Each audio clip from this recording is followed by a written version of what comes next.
একটা লোক দুপুরে লাঞ্চ করার জন্য একটা হোটেলে গেলেন। সেখানে গিয়ে দেখতে পারলেন একটা হোটেলের তিনটা দরজা। প্রথম দরজায় লেখা আছে বাংলা খাবার, দ্বিতীয় দরজায় লেখা আছে ইন্ডিয়ান খাবার, তৃতীয় দরজায় লেখা আছে চাইনিজ খাবার। লোকটা এবার সিদ্ধান্ত নিল আজকে চাইনিজ খাবার খাই। তারপর সে ঢুকে পড়লো চাইনিজ দরজায়। সেখানে গিয়ে দেখতে পারলো আরো দুটি দরজা। একটাতে লেখা আছে বসে খাবেন, আরেকটা লেখা আছে পার্সেল নিবেন। উনি যেহেতু বসে খাবেন এর জন্য বসে খাওয়ার দরজা দিয়ে ঢুকে পড়লেন। সেখানে গিয়ে দেখতে পারলেন আরো দুটি দরজা।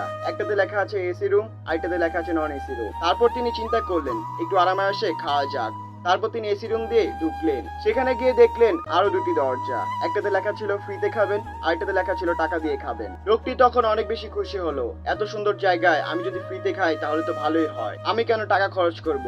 তাই তিনি ফ্রিতে খাওয়া দরজা দিয়ে ঢুকে পড়লেন। তারপর তিনি খেয়াল করলেন তিনি যেদিক দিয়ে ঢুকেছেন ঠিক সেদিক দিয়েই তাকে বের করে দেওয়া হয়েছে, মানে তাকে রাস্তায় বের করে দেওয়া হয়েছে। এই গল্পটা থেকে আমরা কি শিক্ষা নিতে পারলাম জানেন? স্পেশাল জিনিসগুলো কখনো ফ্রিতে পাওয়া যায় না। স্পেশাল জিনিস পেতে হলে হয় কষ্ট করতে হয়, না হয় বিল পে করতে হয়। এই গল্পের সাথে জুয়ার খুব সুন্দর একটা মিল আছে। যখন মানুষ নতুন নতুন জুয়া খেলতে শুরু করে তখন তাদের প্রথম প্রথম সুন্দর অফার দেওয়া শুরু করে। দেখানো হয় আপনি এখানে ঢুকে লাভবান হবে। তারপর তারা ঢুকে যখন নিঃস্ব হয়ে যায় তখন তাদের পিছনে লাথি মেরে বের করে দেওয়া হয়। এই ভিডিও থেকে আমরা অনেক কিছু শিখতে পারলাম যা আমাদের বাস্তব জীবনে অনেক কাজে লাগবে।